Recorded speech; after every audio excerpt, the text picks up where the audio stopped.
86 έχουμε το Τσέρνομπιλ. Και χαίρομαι γιατί οι ευαίσθητοι οικολόγοι και οι εκπρόσωποι της τότε Σοβιετικής Ένωσης δεν κάνουν καμία αναφορά πάνω σε αυτό το κρίσιμο θέμα. Άκουσα όμως έκπληκτος να γίνεται μια αναφορά η οποία ουσιαστικά μας βγάζει εκτός προγράμματος. Δεν κατάλαβα.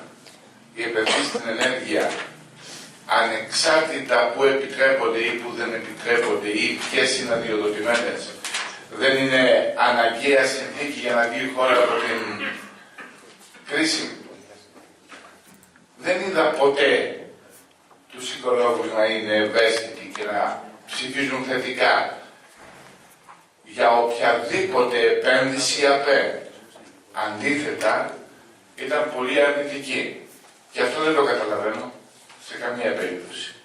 Ήθελα να κάνω αυτή τη διαπίστωση, γιατί νομίζω ότι εδώ πέρα ο καθένας έχει το δικό του ξεφάντωμα στη σκέψη που δεν έχει καμία σχέση με την πραγματικότητα. Αυτά που λέγονται εδώ δεν λέγονται πουθενά άλλου. Δεν λέγονται πουθενά άλλου. Ας έρθουμε γρήγορα λοιπόν στην πραγματικότητα. Αφήστε τα αυτά τα πράγματα τα οποία δεν βοηθάνε κανέναν και δημιουργούν επιπλέον προβλήματα. Όψεις που μας στέλνουν γραμμένες απλώς και μόνο για να τις πούμε και κάνουμε κριτική επί των πάντων. Τα ερωτήματα είναι συγκεκριμένα. Είμαστε υπέρ της ΜΠΕ για την Πελοπόννησο του ΑΔΜΙΕ, ναι ή όχι. Ανεξάρτητα ποιο είναι το μέλλον του ΑΔΜΙΕ. Η ΣΜΠΕ είναι ένα πλαίσιο γενικών αρχών. Γενικών αρχών.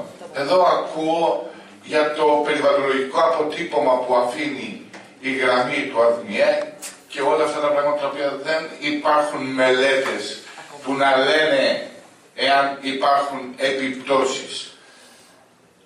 Εναλλακτικό ρεύμα είναι. Οι γραμμές μεταφοράς είναι εναλλακτικό ρεύμα. Αντιλαμβάνεστε λοιπόν τι λέτε ή τι λέμε εδώ πέρα. Δεύτερο θέμα. Άκουσα επίσης την άποψη ότι για την ΔΕΗ και το κατάτημα της ΔΕΗ φταίνουν οι εργαζόμενοι. Δεν ισχύει αυτό. Έχουν και αυτή την ευθύνη τους. Αλλά κυρίως οι πολιτικές κυβερνήσεις φταίνουν. Αυτές οδήγησαν σε αυτό το χάλι τη ΔΕΗ. Όπως και άλλους διάφορους οργανισμούς. Περισσότερο έγραψαν οι πολιτικές ηγεσίες στη ΔΕΗ παρά οι εργαζόμενοι.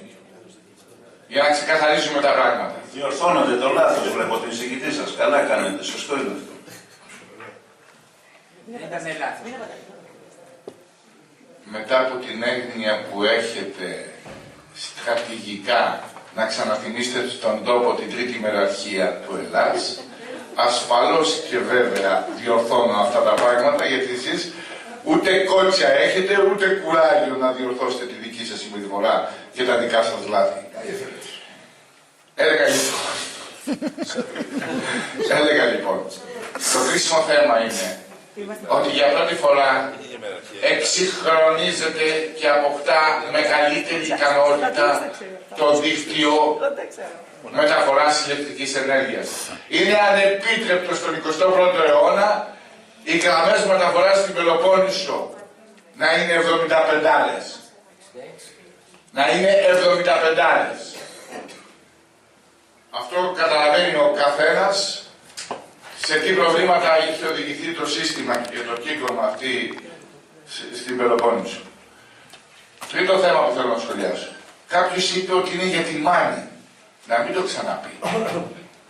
Τα μεγαλύτερα αιωλικά πάρκα αυτή τη στιγμή είναι στην υπόλοιπη Νότια Λακωνία, στην Αρκαδία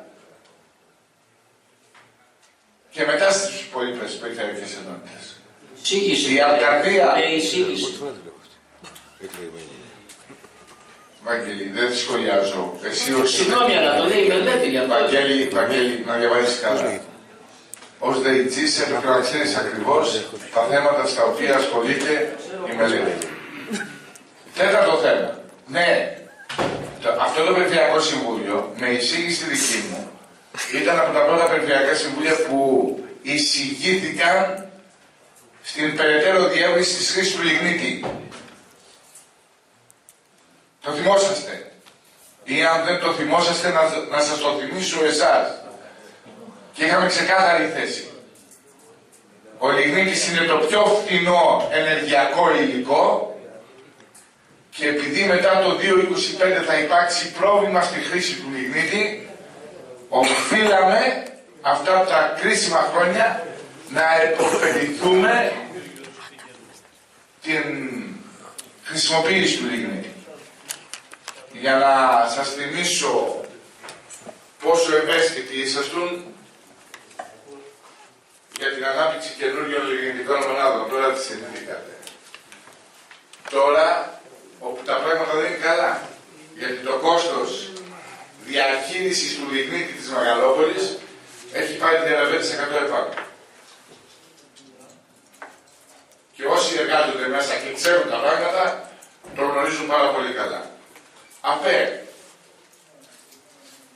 η τιμή της ενέργειας από ανανεώσιμες πηγές ενέργειας είναι ακριβότερη στην αγορά της ενέργειας.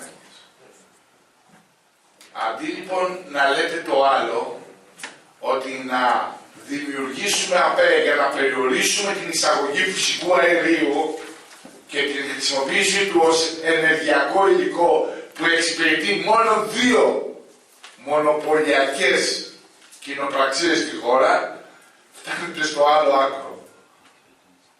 Να καταγγέλλετε τις ανανεώσιμες πηγές ενέργειας που αποτελούν σημαντικό πόρο και εισόδημα για τη χώρα. Για να κλείσω λοιπόν. Εδώ συζητάμε μόνο για τη στρατηγική περιβαλλοντική μελέτη. Δεν συζητάμε τίποτε άλλο εξειδικευμένο. Για όλα τα θέματα έχουμε άποψη. Και για την γραμμή μεταφοράς από Νεάπολη Μολάους και η σύνδεση με το δίκτυο της Μεγαλόπολης. Υπάρχουν και άλλα προβλήματα όμως, όπου αντί να διευκολυνθεί ο εξυγχρονισμός των δικτύων και των σταθμών, ο λαϊκισμός πολλών δημιούργησε τεράστια προβλήματα. Με απώλειες για την Πελοπόννησο μιας τεράστιας οικονομίας. Αυτά και μόνο, γιατί θα πρέπει όταν συζητάμε εδώ να είστε πολύ ενήμεροι και πολύ σοβαροί σε αυτά τα θέματα.